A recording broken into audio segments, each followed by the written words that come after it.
Let's maul in the Central Committee. Let's cringe in the Central Committee. Let's bog in the Central Committee right now.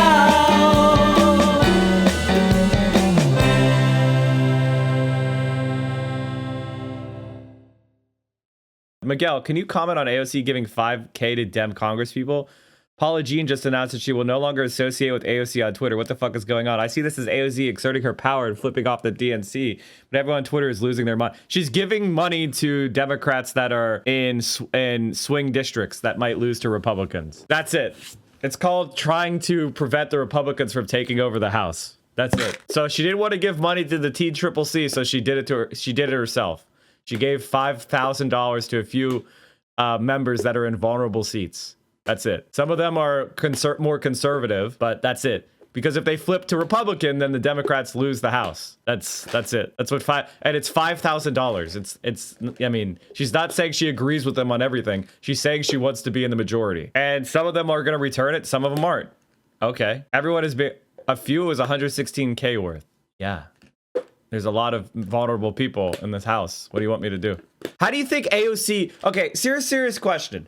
How do you think people become leaders in the caucus? How do you think you become Speaker of the House and set policy? By just magicking? By being nice? Like at the end of the day, do you want power or not? Are you allergic to it or not? Do you want to stand out there on the street corner with a tin cup full of pencils? Or do you want to raise the fucking minimum wage? Do you want to pass the PRO Act? Do you want Medicare for all? Do you want a Green New Deal? What the fuck do you want? Do you want to sell pencils? Or do you want to do shit? Do you want a fucking soapbox? Or do you want a podium? What the fuck are you talking about? It's almost like subservience to the party is baked into the equation. The party is what we make it. I'm not loyal to the party. I'm loyal to policies. The question is, has AOC changed the policies she supports? No. Is she increasing her own power? Yes. That equates to the policies I support becoming more likely to happen. There is a serious lack of understanding of what power is in the American left. What do you think it is? You make debate bro points and it happens? You seize power, dummy. This is exactly it. Her just being in the world makes people lose their minds. You must compromise with people to get things done. It's called, she's not even compromising. She's just supporting the Democratic majority because, she's a Democrat. Bernie Sanders does very similar shit. If anything, these Congress people are now more likely to support AOC's policies. Of course. AOC giving money to moderate Dems makes them loyal, indebts her to her. Exactly. She's not indebted to them. They're indebted to her. And then, by the way, chat, if she gives money to a moderate Dem, and then that moderate Dem is attacked for taking AOC money, and then that moderate Dem wins anyway, all the arguments about AOC being toxic and too far left go away. That's the strongest centrist Dem talking point. The strongest centrist Dem talking point is that AOC is too far left to win in XYZ moderate district. So we can't do her policies because the moderate Dems will lose. Well, if AOC gives money to people in swing districts and they win anyway, and they try the AOC attack and it fails, then that argument goes away. And then those people they're like, well, I got money from AOC and I needed that money and nothing bad happened. Maybe I don't have to be as moderate. When you build an alternative funding, because here's what it is, chat. I would explain it to you. Either you get money from corporations and the rich, or you get money from the grassroots. And when there are politicians that just want to win, and they come in and they say, well, if I go to the grassroots route, I will lose and I will not win. So they go the corporate route. But if AOC and other people demonstrate that taking money from the grassroots and being loyal to the grassroots, not the donor class, is a path to power, more people will take that path.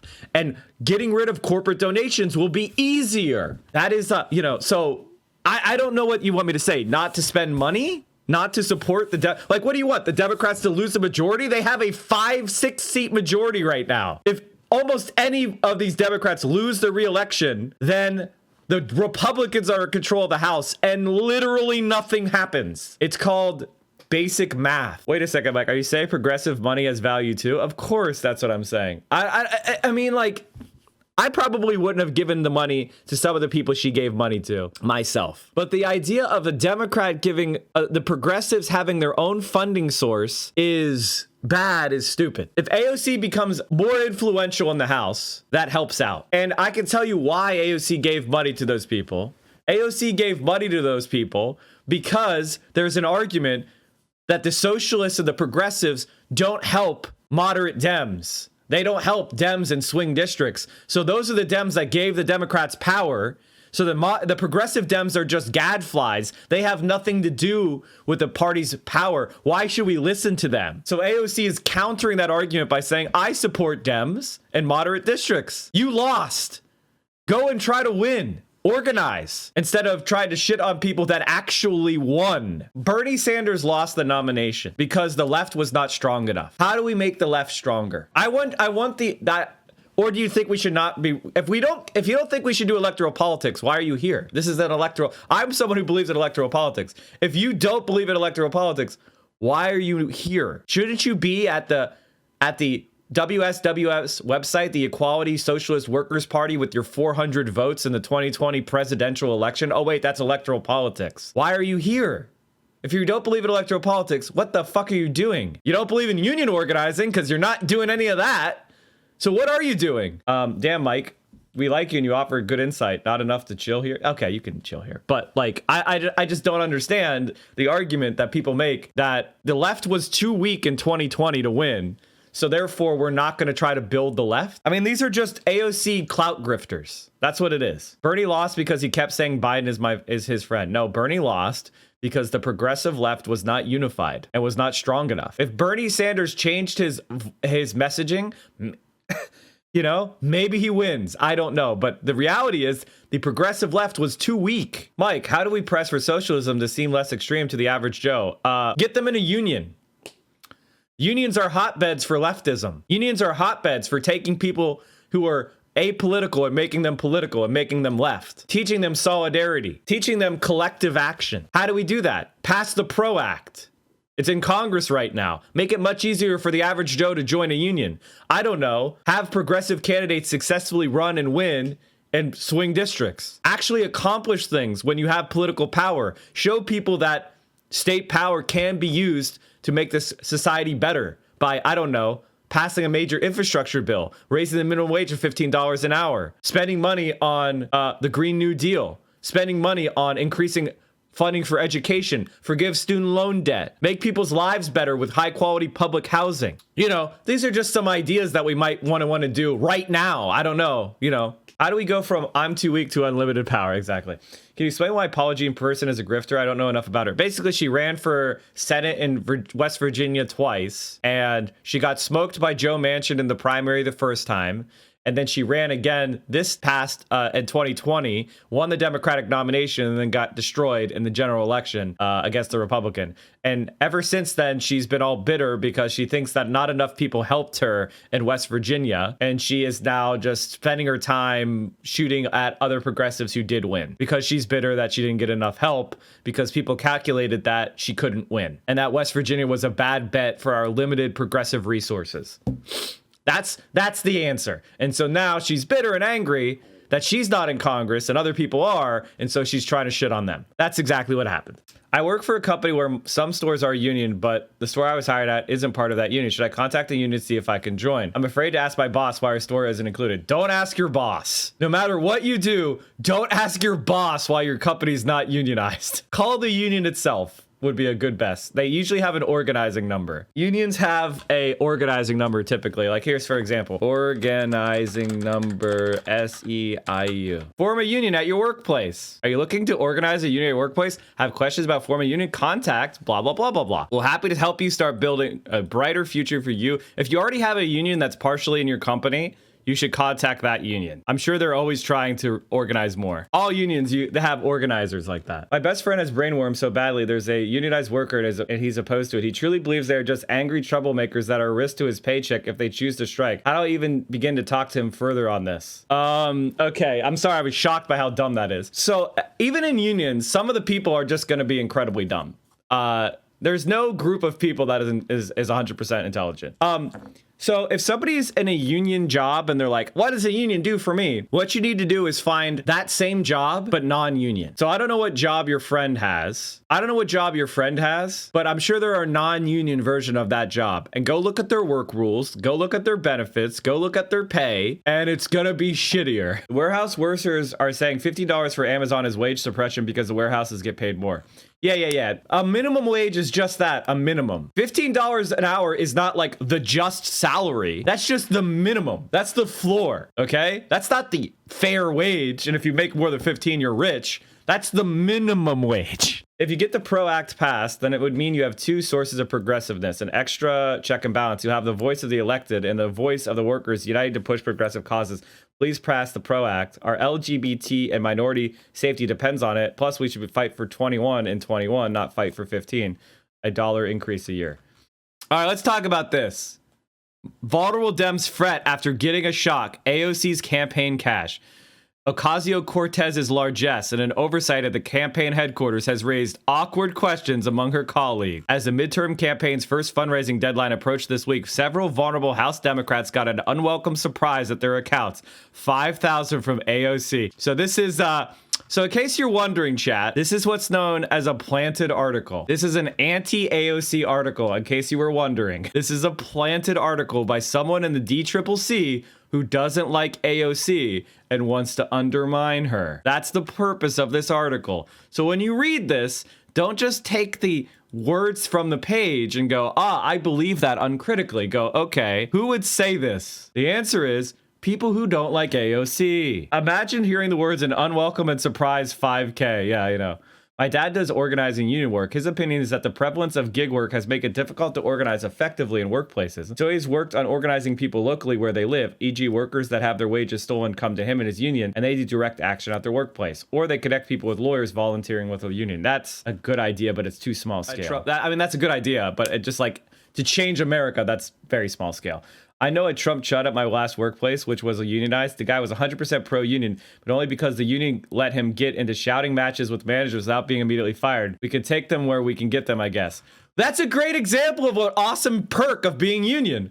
Yelling at your boss and not getting fired. That's called a perk. I don't believe in electoralism, obviously, but I'm curious how people who believe in it reconcile the fact that SOCDEM policies have been able to undress the issue. To me, the fight against imperialism is actually critical of the fight against capitalism, but I don't see the US adopting SOCDEM policies addressing that. It will make things slightly better for US workers, sure, but the global South will still be exploited.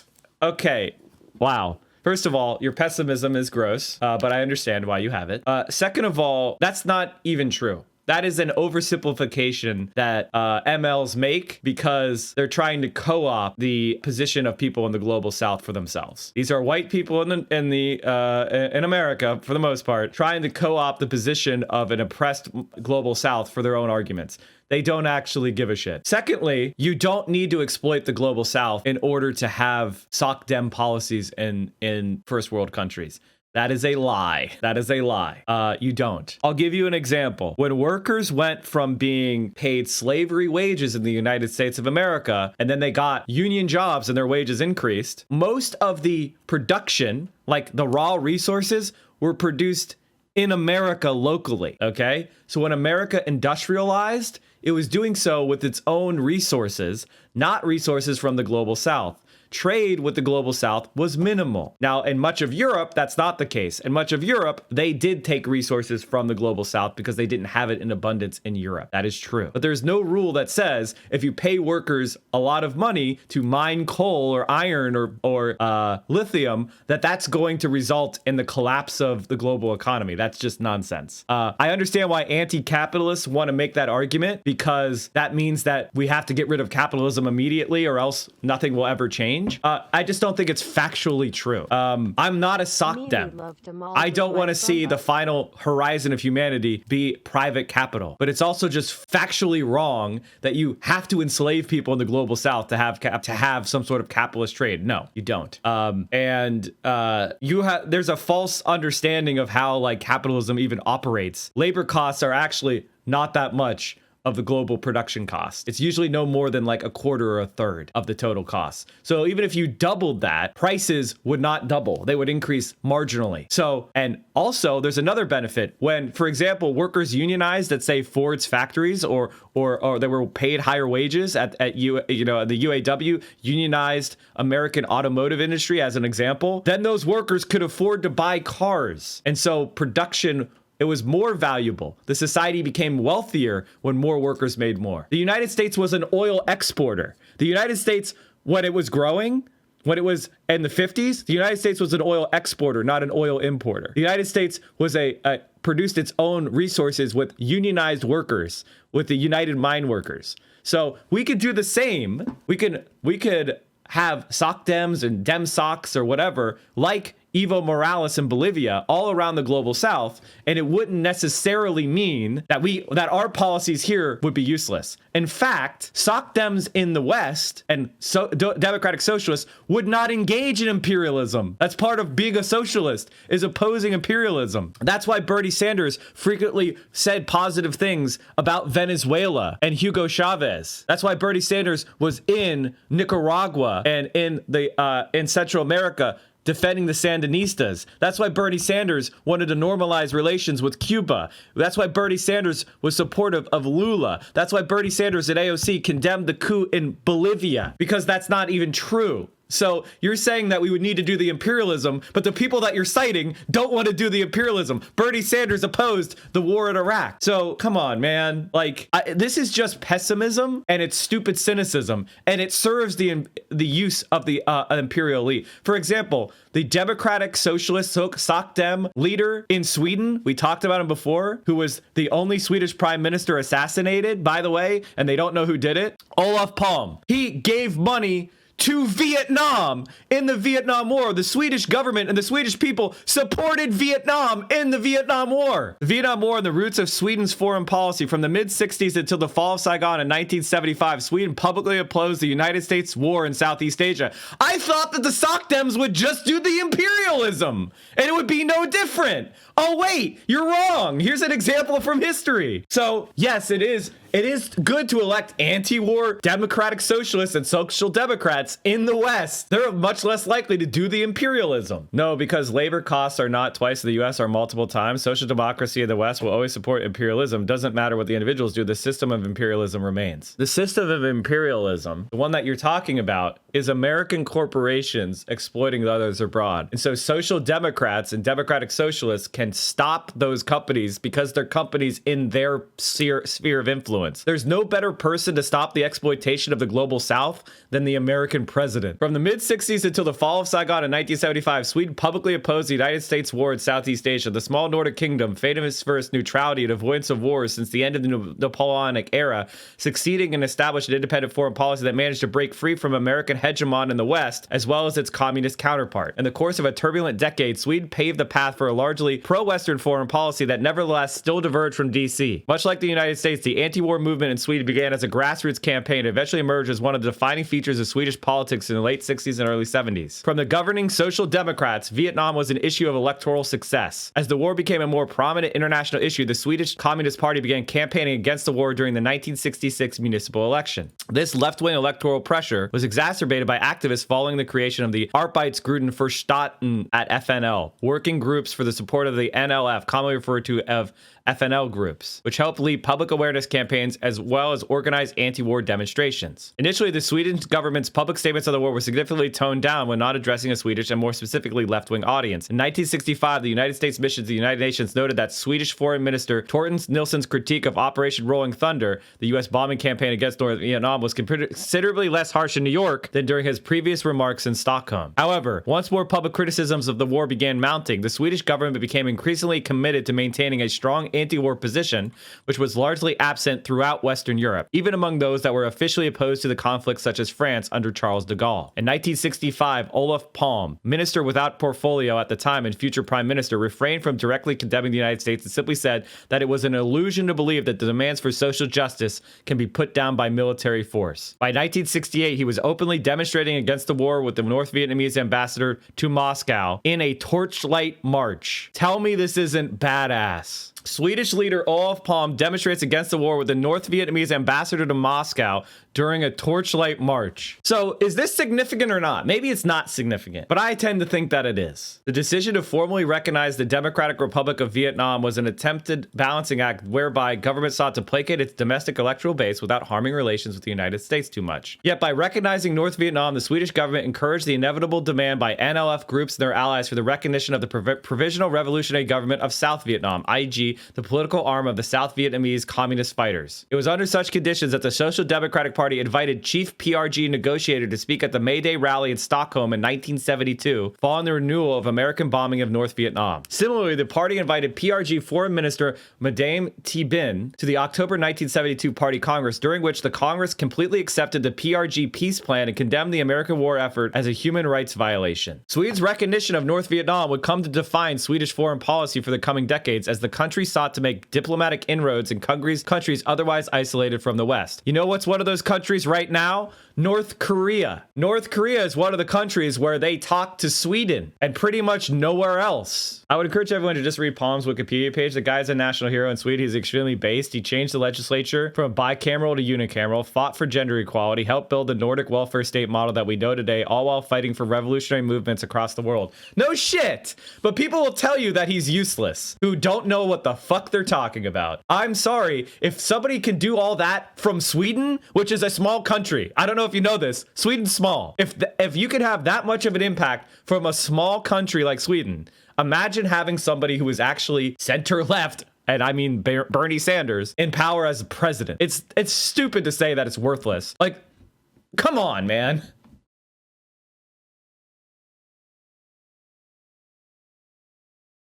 3 years following its diplomatic initiative in Southeast Asia, the Swedish parliament called for the recognition of East Germany. A year later, it did the same in regards to North Korea. Decades later, Sweden became the first EU country to recognize Palestine under yet another social democratic government in 2014. Oh, well, the Vietnam War did not just mark the start of the opening of embassies, but also a more active policy of engagement, particularly in the Third World. During its time in the United Nations Security Council, Sweden voted against the United States and in favor of the Third World on multiple occasions, such as supporting a weapons embargo on South Africa, voting in favor of the Angolan government, and calling for the PLO participation at the UN. That's the Palestinian Liberation Organization. At the same time, Sweden neutrality enabled Palme, as prime minister, to not simply have meetings with heads of state like Julius Nyerere of Tanzania and Kenneth Kaunda of Zambia, but also leaders of various national liberation movements, such as Oliver Tambo of the African National Congress. The ANC is what eventually led to the end of apartheid in South Africa. And I don't know how to say this name. No, I'm not going to try to speak Portuguese. I'm sorry. Quite coincidentally, the Vietnam War initiated the development of an increasingly independent Swedish worldview. The country's foreign policy during the last 50 years should not be seen as a series of ad hoc decisions, but rather as a natural development that stems from conflict in Southeast Asia. The absence of this initial motivating cause partially explains the lack of similar policies in all other small European states. I'm not trying to say that Soc Dems are the solution to all the problems. I'm just saying that if somebody tells you, well, Soc Dems would just do the same thing as the other imperialists. No. How do you account for Sweden? Well, Sweden still benefits. No shit. Everybody benefits from the third world being exploited. That is not in the third world. But that does not mean that we have to accept it, or that we wouldn't fight it, or that it would cause the collapse of the West. That's just nonsense. And in fact, that helps conservatives. That helps fascists. Because if you tell people you're barely getting by, and if the lefties get in power, then it's all gonna fall apart, that's some dumbass shit. Even though we all know that capitalism's fragile. Ocasio-Cortez is a prolific fundraiser with a campaign machine of her own that could be a major asset to Democrats as they attempt to hold on to their majority next fall. While she has given to some individual frontline Democrats in the past, such as Reps Mike Levin and Katie Porter in California, as well as Rep Jonah Hayes of Connecticut, her past giving has been more selective. This year's crops of DCCC frontliners include 32 handpicked Democrats who face some of the toughest elections in the country next November. The majority of them flipped GOP seats in 2018. Some, like Levin and Porter in California, proudly identify with the left wing of the party and would face minimal political risks from an affiliation with the progressive icon. But Ocasio-Cortez's money poses a problem for Democrats such as Jared Golden of Maine and Slotkin, who represent more moderate turf and have sought to distance themselves from the left wing of the caucus. There's no such thing as moderate turf. That is a lie. There are moderate politicians, but there's no moderate turf. The Democrats in Jared Golden's district are no different than the Democrats in AOC's district. That's the truth. There's just less of them and more Republicans. So the question is, how do you turn out those? That's what it is. Districts are not moderate with different types of voters. They have the same types of voters as other districts, just more or less. There are dyed-in-the-wool Trump voters in Philadelphia, but they're 5% of the electorate. Running a moderate Republican is not going to increase their turnout or make the Republican Party better in Philadelphia. It doesn't work. They run plenty of moderate Republicans in Philadelphia and they get destroyed because the voters there are not moderate. And the same thing that's why Katie Porter was able to win in a seat that had never before voted for a Democrat as a bold progressive, because the Democrats in her district are no different than Democrats in other districts. They're just close. There's just a large number of Republicans, and she turned out her voters. And anyway, for the 2 to 3% of people that are moderate, they support left-wing economic policy. Left-wing economic policy bites into the Republican base. There's no reason to care. Now, the only argument you would say is, well, AOC being involved will make the Republican Party base be more fired up. Here's the problem with that theory. Nancy Pelosi is involved in every single one of these moderate Democrats, and she's giving money to all these moderate Democrats. Nancy Pelosi is the most hated politician in America, except for more so than Donald Trump. The only person who's hated more than Nancy Pelosi is Mitch McConnell. So if Nancy Pelosi giving them money is going to hurt them, it's not going to hurt them, then AOC giving them money doesn't hurt them. And if Nancy Pelosi gives them money and it does hurt them and they take it anyway, who cares if they're getting money from AOC? This whole article is a ploy to make AOC not do the thing of building power for herself. Now Republican campaigns have an obvious fodder for attacks on many of these Democrats as funded by or taking money from Ocasio-Cortez. Past GOP attempts to elevate Ocasio-Cortez and other younger Democrats of color into boogeymen haven't paid huge dividends with independent voters, but their effectiveness in motivating the Republican base means they're likely to continue. In other words, elevating AOC doesn't hurt you with moderate voters. It doesn't hurt you with the Democratic base. In fact, it probably motivates the Democratic base. Republicans are going to turn out their voters. Turn out yours. Particularly as President Joe Biden looks to incorporate some of her priorities into his agenda. Still, several Democratic operatives said they are expecting GOP candidates to run attacks yoking their members to Ocasio-Cortez and Democratic socialist policies, whether or not her contributions get returned.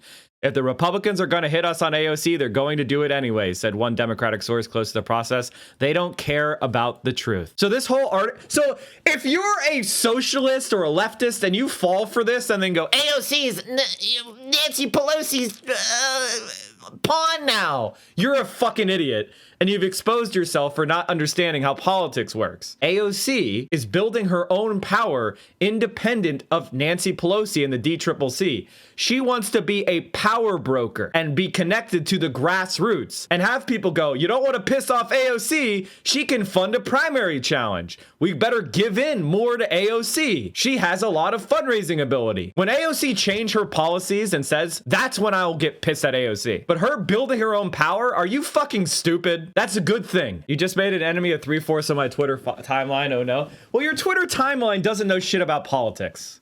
We do politics here every morning starting at 10 a.m. 10 a.m. Eastern, 7 a.m. Pacific. You can watch us here on Twitch. We're the morning guy. The morning politics guy. Politics Frogs in every single day. Same time, 10 a.m. Day in, day out. And we carry you through your morning and early afternoon politics needs. And if you need more, Mike from PA, we have a YouTube channel. We talked about suburbs, the My Pillow guy, Ted Cruz. We talked about DSA. Amazing. Making fun of Tim Pool. Amazing. Look at all of these amazing videos. Get in there, watch them. We have me on Twitter. You got to follow me on Twitter, chat. I'm at 20,614 subs. That means I got like 40 followers on Twitter in the last day. You can do better than that. You can do better than that. Go follow us on Twitter. And of course, join the Discord, where we have an incredible community of left-wing streamers We have left-wing community. We talk about the stream. We talk about politics. There's gaming content. It's a really awesome, supportive place. Direct action, mutual aid, and you can just let off some steam. And also, you can help produce the show. One of the things I do is I look at the links that are put into and use content suggestions chat room on the Discord. Join the Discord, come hang out, and maybe what you want me to talk about will be part of the next show.